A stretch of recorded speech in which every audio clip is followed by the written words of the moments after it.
You're listening to the Retirement Solution Podcast with John Hicks.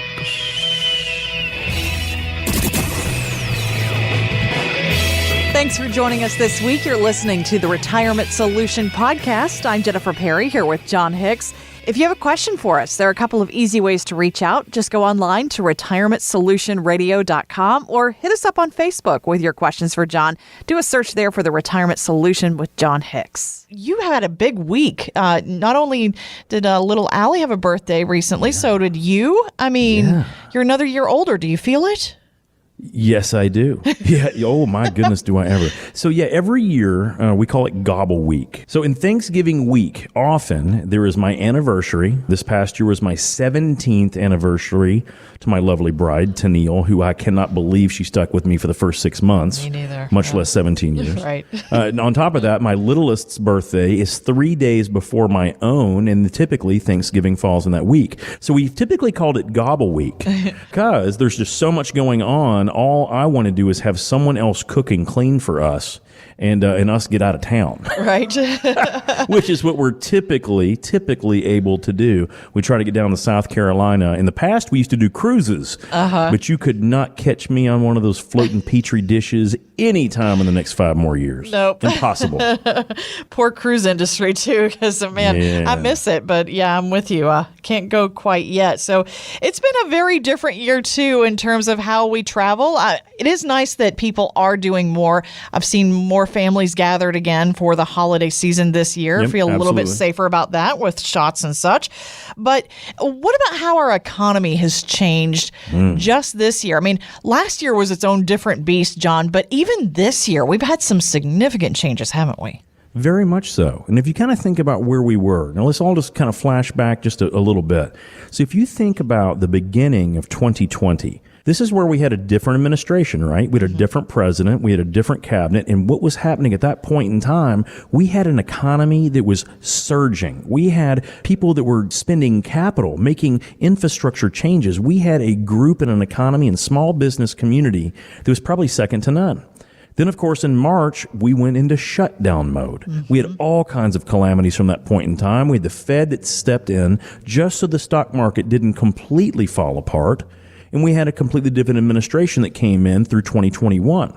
What we have seen, though, guys, is we've seen, even though the stock market has maintained basically all-time highs throughout the course of the year, we've seen a very constrained issue when it comes to our labor markets. We still can't find people to work at Sonic. Yeah. I mean, for $19 an hour, guys. Come on. But we can't find workers. I'm not even saying skilled. I'm just saying we can't find workers to keep this economy going. At the same time, we've seen inflation go into not just higher than we've seen in years, basically the second highest we've ever seen it outside of stagflation. Wow. Guys, we're pushing 5.9% inflation for the broad economy.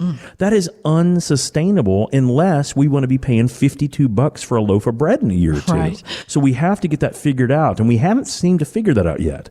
Third, we've been talking a lot about how the government's going to pay for all this free crap they're giving everybody. It's like the Oprah Winfrey Show. You get a free car. You get a free car. You get a free car. Except for that, all that's paid for by the sponsors of that show. Guess who the sponsors of the U.S. government show are, guys? We are. Yeah. We are. And so when you look at that, that is going to have a completely different issue. That's why we've seen people talk about taxing the rich. Well, I know that over the past several weeks, I've been telling us, hey, listen, if you've saved better than $532,000, you're in the top 10% median account in the United States. Congratulations, Welcome you are to rich. the top 10%. And by the way, that's you're 1 out of 10. That would put you in the top. That means you're rich.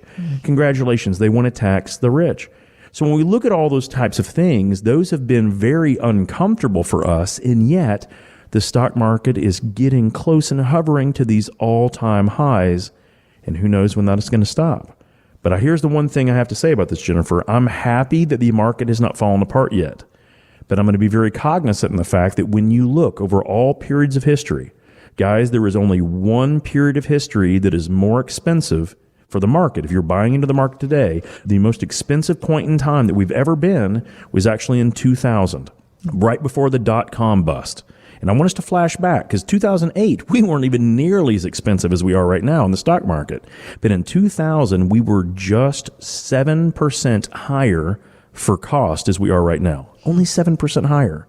And guys, that started a 3-year sell-off that lost the NASDAQ 84% over the course of 3 years. Wow. And it lost the S&P 500, which is primarily the large, the broad market, lost it over 52% in that period of time. But it didn't just happen in 1 year. It happened over the course of 3.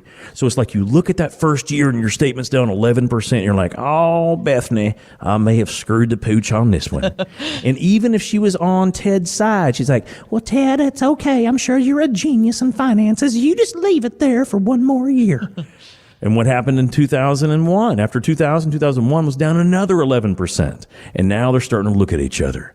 Oh, I don't know if we can stay retired, Bethany. I don't know. And that's when she's starting to think to herself, I should have married that other guy and moved to Jacksonville. I should have done it. And that wasn't even the end of it, guys. It took a 3rd year. And in that 3rd year, it lost another 20+%. And most people lost half of their life savings. And it took 3 years to do it. We are right neck and neck with the cost of the stock market now as we were back then. And most people have been riding it high. Yep. Woo, John, I put a saddle on this stallion. I'm running this sucker until it's dead. And the problem is that that's kind of what exactly might happen. We might not see this horse, it has nothing to do with winning another race. What if it just collapses and dies halfway around the last track? Right. We don't know if we're there yet. But if you look at what the current administration is doing, combined with the inflation fears, combined with the labor shortage, combined with still we don't have this stupid pandemic done with yet. We still have all these dumb rules. So you put all that together, I am very nervous about this broad economy and what we need to be looking at as far as safeguarding our money from a market failure. Now I'm not saying the market's going down, but this might be the perfect time, Jennifer, for us to consider profit rotation. Profit rotation. Okay. How does this work, John? So when we're kind of looking at kind of how things have gone over the course of this year, here's what I want us to do. I don't want us to be too greedy because when we're looking at the second most expensive market, and by the way, we are 31% more expensive than we were in 1929 before the 1929 crash that caused the Great Depression. Wow. So that's why I want to paint this picture. Since 1881, we're the second most expensive we've ever been. We need to look at what we have our money invested in, Jennifer, and we need to find out, hey, should I take a little bit of profits off the table? Should I rotate some of these high flyers that have killed it for me this year and done so well? Should I pull some of that off the table so that the house can't take that away from me? Yeah. That's profit rotation. Okay. It's looking at those high flyers and going ahead and pulling off those crazy awesome profits and putting it in a spot so that if the market does tank, we at least have protection of some of those profits. The house can't take it all away from us. Guys, it's so simple, and yet so few of us do it. That's why I have to talk about it all the time. Profit rotation is a mandatory part of how we deal with a lot of our strategic investments. We want to make sure that, yes, we want to make it, we want to make all the money we can, but once we feel like we've hit that number, we don't want to be greedy. Because bulls and bears, Jennifer, can both make money, but pigs get slaughtered. Yeah. We want to make sure that we're rotating, that even if greed is good for this moment, we want to rotate that out so that we can't lose too much of what we gained. Guys, especially if we're in 3 to 5 years of retirement, believe it or not, there are many strategies that exist that we can retire earlier than we thought, or we can retire with more income than we thought, as long as we don't have too much of a tremendous downturn. So look at your risk, look at where you are, and just find out, can someone help you with profit rotation so that you can lock in a better future?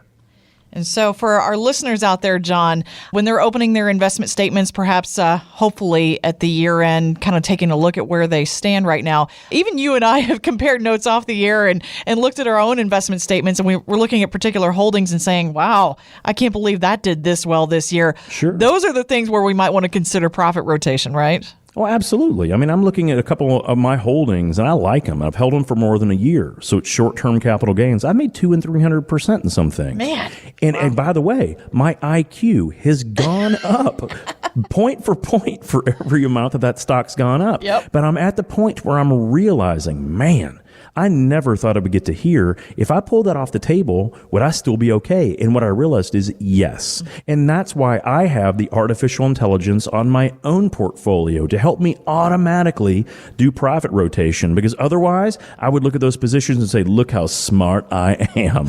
And of course, until I get kicked in the butt. And then I don't have those profits, and my wife looks at me and says, I thought so. And guys, that's what I'm trying. Profit rotation just keeps my wife from often going, I thought so.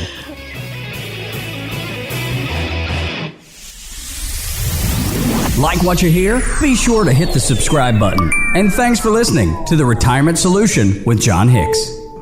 The opinions expressed in this program are for general informational purposes only and not intended to provide specific advice or recommendations for any individual or any specific security. To determine which investments may be appropriate for you, consult your financial advisor prior to investing. Any past performance discussed during this program is no guarantee of future results.